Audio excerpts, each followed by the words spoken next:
Hey guys, welcome to another property showcase by propertycozy.com. When a home is built with love, the lines appears even more defined and graceful as the house settles. This home that sits on 0.35 acres is located on Aris Avenue in Red Hills, just 7 to 8 minutes up the hills, into the heart of beauty and perpetual coolness, where the heat of the summer doesn't penetrate these walls. The floor of the house is simply flawless.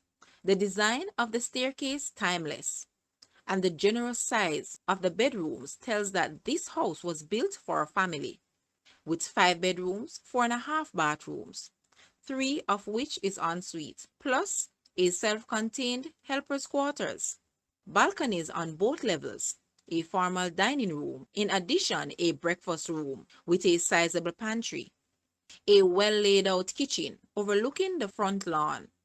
There is also a family room, a den, and a living room.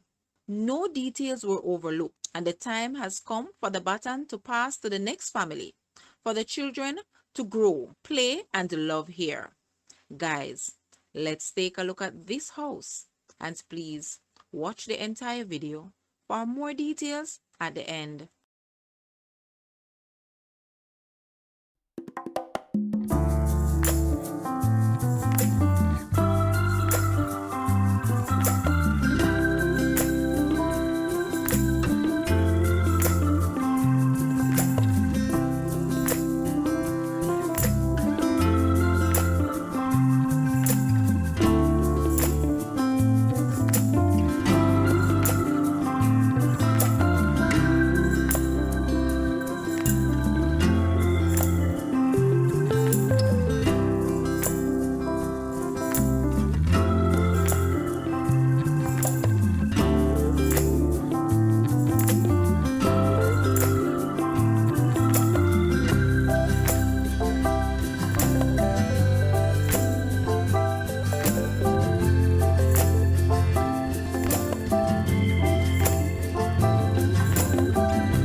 The asking price for this house is Jamaican 60 million or US $389,800. To purchase or make an offer, please take a look at your screen, or you may visit the description area below for full details. If you like this video, please hit the like button and also share with a friend. Thanks for watching, guys.